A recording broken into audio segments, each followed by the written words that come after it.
Alright, I'm not entirely sure what I was talking about, but my parents called to talk to my son because we started watching that show Puffin Beach, I think. And it's a really cute show, and they live on a little island, and it gets a little cold and a little bit windy. And we were talking about, he said something about dolphins or seeing dolphins, and we started talking about the beach. And you can go to the beach and do dolphin tours and do all of that stuff. And my parents just happened to have just gotten to Tybee Island, which is in Georgia. It's a beach of Savannah. They happened to have just gotten there on like Friday morning or Thursday night maybe. And he got really excited and wanted to talk to them while they were on the beach. So, yeah. Anyways, again, beaches, water, seawater, salt water could be significant to you. Silkies, again, seals.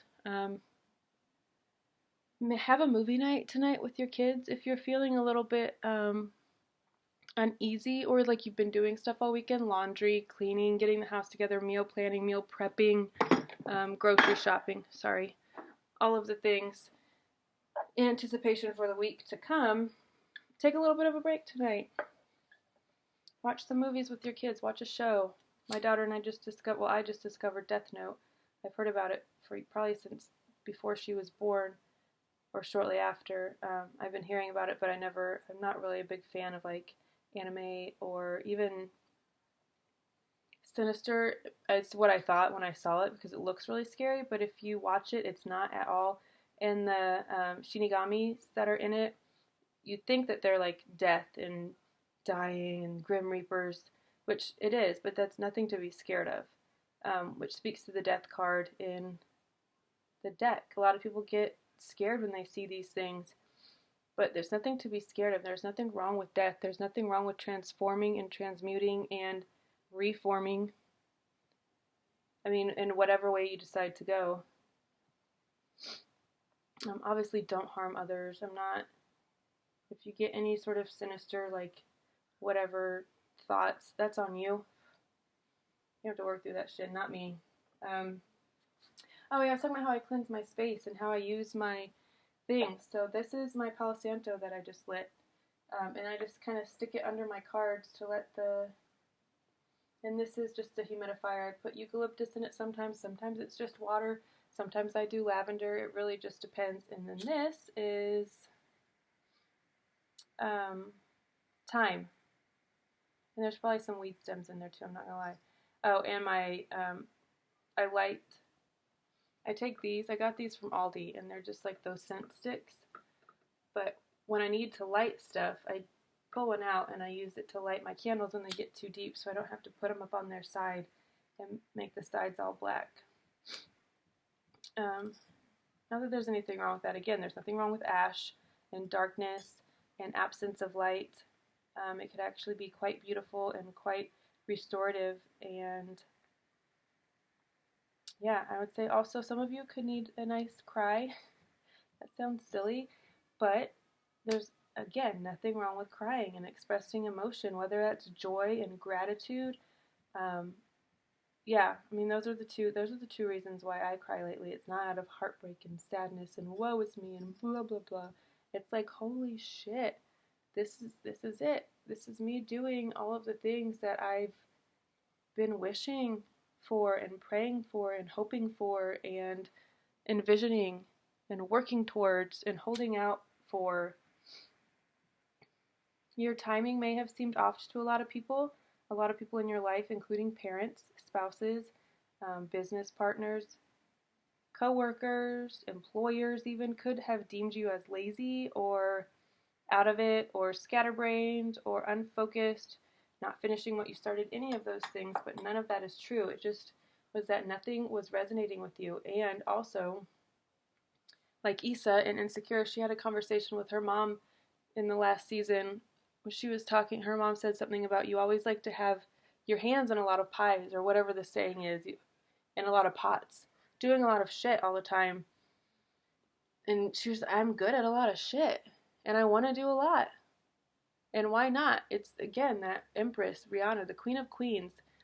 It's being good at singing and songwriting and producing and vision and overall vision, obviously, and aesthetics, and fashion, and makeup, and empowerment, and sex positivity, and acceptance. She's all about accept.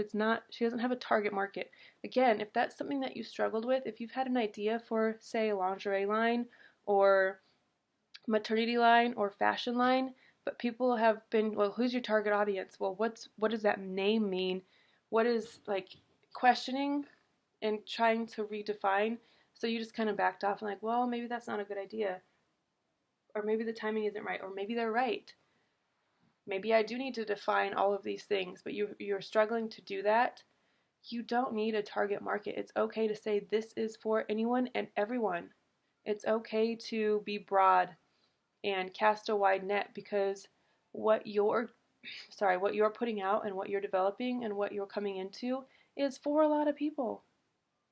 There's a lot of people that need this and want it and are asking for it, so give it to them. Can you imagine if Rihanna had parents that kind of held her back or told her that she couldn't do certain things, or that she was meant to do something else, or that she needed to get a 9-to-5, she needed stability, she needed insurance, all of these things. Can you imagine if she had listened and been like, oh shit, you're right. I have to do this because it's the only way to provide. Or if she didn't have a support team, it's that she is the epitome of Three of Cups and having the resources and all of the things in place. She has a vision, and everybody fucking goes when she says go. Do you like this? No. Do you want this here? Yes. Do you focus on this? Emphasize this. She is the magician. We've been getting the magician a lot. None of those are going to air because the audio is terrible. But in previous videos, I did talk about, the magician came out a lot. Ooh. And it is that energy. It is having the resources and all of the things, and the energy and the time and the wherewithal and the able body and the rest and the peace and the love and the joy to do all of the things. It's the 10 of Cups. Also, I have my fruit bowl is like a glass fruit bowl, but it looks a lot like a chalice. I've been using it on my altar. Again, if you follow me on Instagram, on any of those platforms that I suggest, except for East of Maine, I don't post my spiritual hookity-pookity stuff on there. But Blessed Bud KC, that is also me. That is my CBD. It's back here.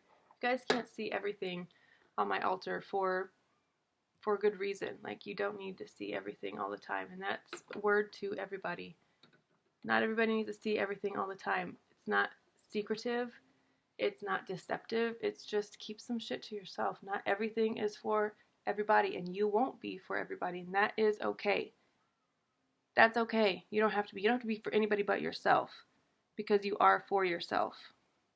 Does that make sense? I really hope so. But yeah, Blessed Bud KC, that is also me. It's all about focusing on your intention and your intention behind consuming cannabis, and not just doing it all willy-nilly. If that's how you want, whatever. I don't really give a fuck. If you want to drink and want to get crazy and drink dark liquor and fill your chalice with dark liquor, red wine, white wine, do what you want.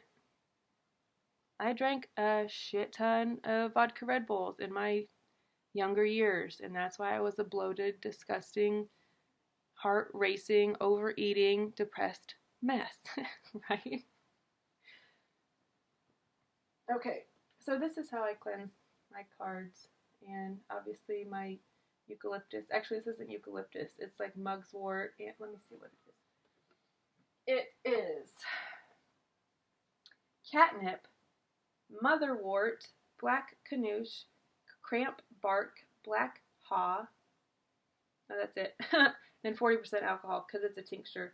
But I've had this since, I think I had my son. It's old as dicks, but it's not expired. It doesn't expire until 2027, and I think I got it in like 2014. This shit lasts forever. But I compressed it because I have like 3 bottles. So I condensed it, and I got it for pain relief after I had my son. Again, I had a home birth, so I didn't have like epidurals. I did with my daughter, and I had an episiotomy, and that is why I had a home birth with my son, and it's why I'll have any number of kids that I have, whether it's surrogate or my own kids. I don't really know what my future family looks like, but I am open. But they will all be home births as well. So anyways, it's called Herb Lore, trusted since 1996 after pain relief. But anyways, I condensed it, and I'm using this bottle to hold water for my plants because I water them with the dropper. My succulents and stuff, I just like once a week or so. And I learned this from a gal. Ooh, this is actually quite thick still. I need to dilute that more. It's supposed to be just water in a glass jar, but I needed the dropper.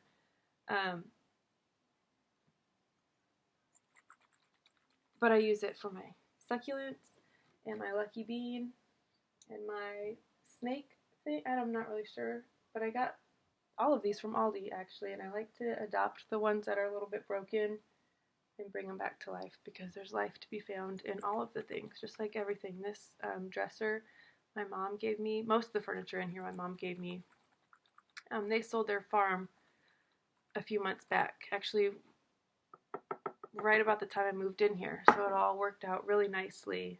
My kids and I came out of a period of homelessness, and I tried to buy a camper and live in it, but it was a big fat flop because I bought a giant lemon. It was the biggest piece of shit. It was a money pit. I couldn't even drive it. The brakes were so bad, and it was just fucking terrifying and a burden, to say the least. So I got rid of it, and I'm still in debt because of it, but that's working itself out.